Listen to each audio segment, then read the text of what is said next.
Thank you for always keeping it Marksman, and I hope you enjoy our teachings that we keep sharing every now and then.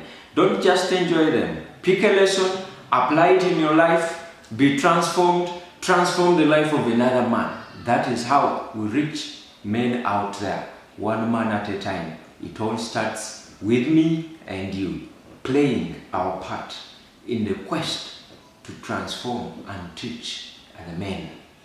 That I call the championship thinking. Have you ever thought about championship winning? Have you ever thought about being a champion? Who is a champion and how do they become a champion? This is what I discovered. Champions don't become champions in the ring. They get recognized there. You don't become a man out there in society. You become a man in your private life. You're only recognized as a man out in society. And I believe it's a good philosophy to build life on.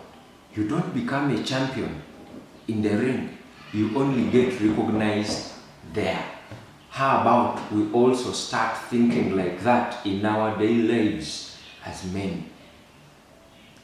We don't become men in public. We get recognized as men in public. Our becoming men is built in our private life. That is where this principle of private philosophy determines public performance comes from. Let's take the example of Abraham in the Bible, in the book of Genesis, chapter 14, starting from verse 14. When Abraham heard that his relative Lot had been taken captive, guess what he did? Abraham called upon 318 men that were raised under his household. Can you imagine? 318 men that were raised under his household. How many do you have under your household? Or how many do you have under your name? Do you know what that means to have 318 men raised under your household? This is what it takes. One is training. The Bible says all these 318 men were trained by Abraham. There was a training process. Number two, empowerment. Abraham empowered all these 318 men. Number three, he gave them identity. They could easily identify with Abraham. No wonder when he called upon them, when the time for battle came, they had to respond.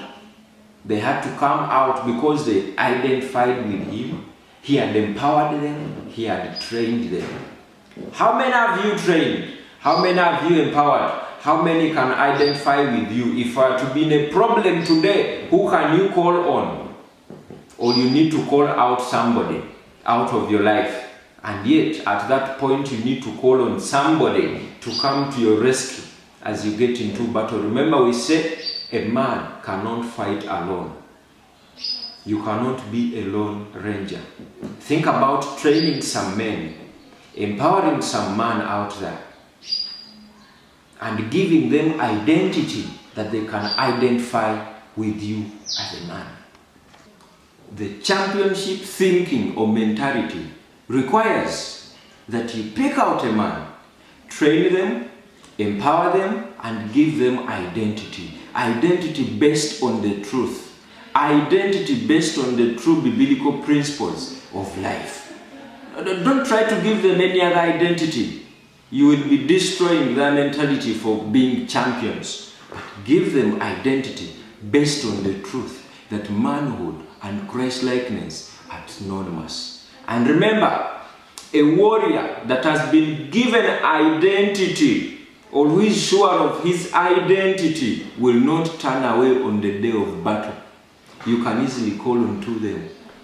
If a man is sure of their true identity, they cannot shy away from failed men. They cannot shy away when called onto battle. They cannot shy away when needed into action. That is what we call championship thinking. Will you try hard as you can and build the championship mentality? Training, empowerment, identity.